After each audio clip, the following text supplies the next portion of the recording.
Depuis que je parle de minimalisme sur internet, vous êtes beaucoup à me demander mes livres préférés sur le sujet. À chaque fois que je reçois cette demande, je pense à beaucoup de livres, sauf à des livres sur le minimalisme. La raison, c'est qu'il y a bien longtemps que je n'en lis plus. Je continue évidemment à lire des livres sur des sujets qui prônent des valeurs minimalistes, mais je ne trouve plus aucun plaisir à lire des auteurs se répéter sur des techniques de désencombrement à longueur de temps. J'ai donc décidé que je ferai une vidéo sur mes livres minimalistes préférés, mais ne t'attends pas à voir des livres purement minimalistes dans ma liste. Les 5-10 livres les plus connus sont facilement trouvables sur internet. Donc je te laisse faire 2 minutes de recherche et tu n'as pas vraiment besoin de moi pour ça. Bref, tout ça peut paraître assez paradoxal de ma part car je parle de minimalisme à travers mes contenus. Donc aujourd'hui je vais t'expliquer pourquoi je ne lis plus de livres sur le sujet.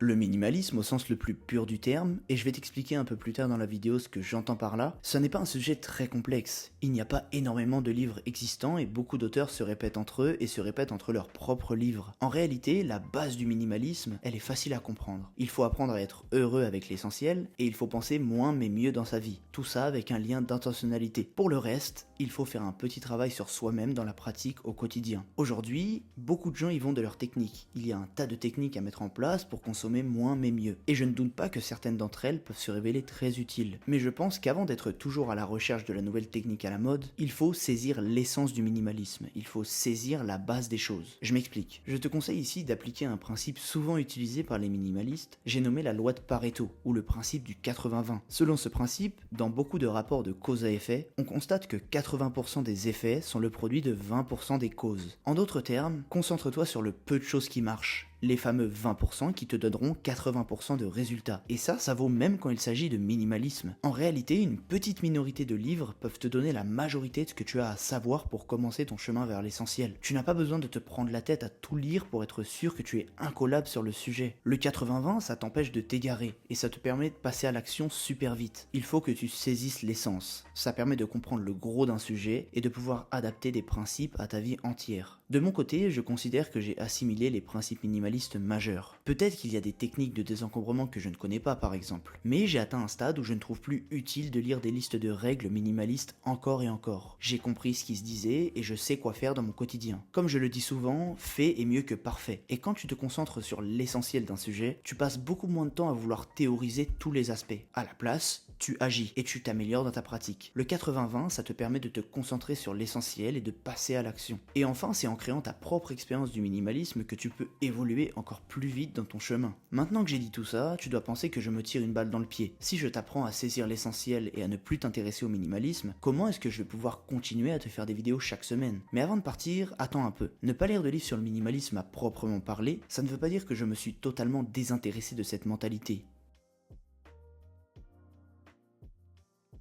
Le principe minimaliste le plus connu, c'est moins, c'est mieux. Alors pourquoi ne pas appliquer ça au contenu qu'on consomme sur un sujet? D'ailleurs, plusieurs personnes m'ont déjà fait la remarque. Ils m'ont dit qu'il y avait un paradoxe avec les créateurs de contenu qui parlaient de minimalisme sur internet. D'un côté, on apprend à des gens à faire moins mais mieux, mais de l'autre, on crée le plus de contenu sur le sujet parce qu'on a besoin d'en vivre. Est-ce qu'on ne devrait pas être minimaliste sur la création de contenu? Eh bien sache que je suis d'accord avec cette idée, mais j'y ajouterai quelques nuances. Premièrement, choisir un sujet, c'est le principe d'un positionnement. Pour avoir une audience, il ne faut pas aller dans tous les sens au début. Il faut réussir à se concentrer sur un sujet, une niche, et rassembler des gens qui partagent des valeurs communes. Deuxièmement, il y aura toujours des débutants à qui parler. Donc si un auteur de livre continue à écrire des livres sur les bases du minimalisme, grand bien lui en fasse. À titre personnel, ça ne me concerne plus, mais chaque jour des personnes découvrent le minimalisme et peuvent être aidées par du nouveau contenu. Mais selon moi, il y a un troisième argument, et cet argument est encore plus fondé pour continuer à parler de minimalisme sans pour autant tourner en rond et ennuyer les gens. En début de vidéo, je te disais que je t'expliquerais ce que signifiait le minimalisme au sens le plus pur. Eh bien nous y voici. Selon moi, le minimalisme à proprement parler, il tourne toujours autour des mêmes sujets. Le désencombrement de la maison, les sentiments qu'on ressent quand on désire quelque chose, ou encore la distinction entre le nécessaire et le superflu, et le lien d'intentionnalité dans sa vie. Toutes ces choses que tu as déjà entendues même sur ma chaîne, elles forment la partie théorique pure du minimalisme. Et le problème de la plupart des auteurs, c'est qu'ils continuent à broder sur ce sujet encore et encore, sans vraiment apporter quelque chose de nouveau. Je le dis souvent, mais le minimalisme est un outil, et ça vaut aussi pour la manière dont on le traite. Théoriser le minimalisme et expliquer les principes de base, c'est bien. S'en servir pour aller plus loin, c'est mieux. Pour faire une métaphore qui parlera aux plus sportifs d'entre nous, si le minimalisme était un sport, ça serait la musculation. Avant tout, je te précise que j'ai rien contre la musculation, mais tous les sportifs de haut niveau font de la musculation. Seulement, ils s'en servent comme base pour être plus complets dans leur pratique. D'un autre côté, certaines personnes voient la musculation comme une fin en soi. Ils ne font que pratiquer ce sport pendant des années. Mais tout pratiquant qui a fait de la musculation pendant assez d'années sait qu'on fait assez vite le tour du sujet. Donc beaucoup de gens qui ne faisaient que de la muscu finissent par faire un autre sport en parallèle après plusieurs années. Eh bien, c'est pareil avec le minimalisme. Le minimalisme est une bonne base, mais il y a tellement de sujets qui gravitent autour de cette philosophie pour l'enrichir. Je pense qu'il est tout à fait possible de faire vivre le minimalisme en apportant des points de vue et des angles différents. Mais c'est rarement le cas des auteurs minimalistes qui répètent souvent les mêmes poncifs. Beaucoup d'auteurs de livres se contentent de traiter les mêmes sujets encore et encore, comme un pratiquant de muscu qui reste sur les mêmes exercices après des années de pratique. Mais au final, ce qui est le plus intéressant dans le minimalisme, c'est de saisir la mentalité et de l'adapter à plein de sujets différents. Dans mon cas, j'essaie de te parler de finances, de nutrition, de culture, et plein de sujets dans ce genre. Oui, je suis minimaliste, mais je suis aussi autre chose. Ce qui peut être intéressant chez les gens qui créent du contenu sur le minimalisme, c'est aussi de faire connaître leur pensée globale sur plein de choses. Je trouve ça beaucoup plus enrichissant qu'entendre quelqu'un qui me parle de désencombrer ma cuisine à longueur de journée. J'ai envie de t'apprendre à voir la philosophie du moins mais mieux là où ce n'est pas forcément évident. C'est pas intéressant de tourner autour des mêmes choses en permanence, ou pire que ça, sortir des nouvelles techniques de désencombrement loufoques juste pour proposer de la nouveauté à longueur de temps.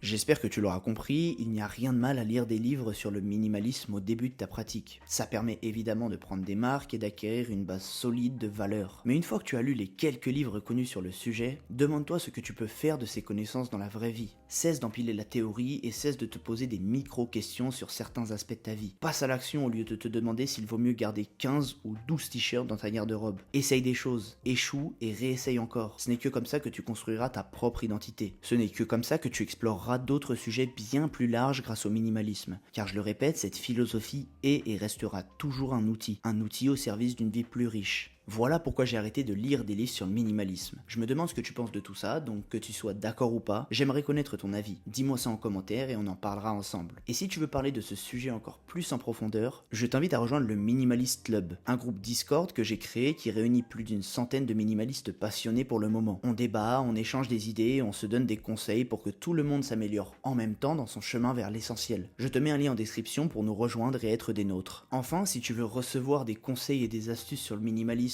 mais aussi tout ce que ça englobe, car c'est de ça dont il est question à travers mon contenu, je t'invite à t'inscrire à mes lettres minimalistes. Ce sont des mails privés remplis de valeurs avec du contenu que je ne partage que rarement sur YouTube. Si ça t'intéresse et que tu ne veux pas rater la prochaine lettre, clique vite sur le premier lien en description pour rejoindre l'aventure. Promis, il n'y aura pas de technique de désencombrement loufoque ou de conseils sur le nombre de t-shirts que tu dois absolument avoir dans ta garde-robe. Ces choses ne m'intéressent pas vraiment. Abonne-toi à ma chaîne, laisse-moi un petit j'aime et partage cette vidéo si elle t'a plu. Ces petites actions pour toi représentent beaucoup pour moi, donc je t'en serai vraiment reconnaissant. De mon côté, je te dis à la semaine prochaine pour une nouvelle vidéo minimaliste.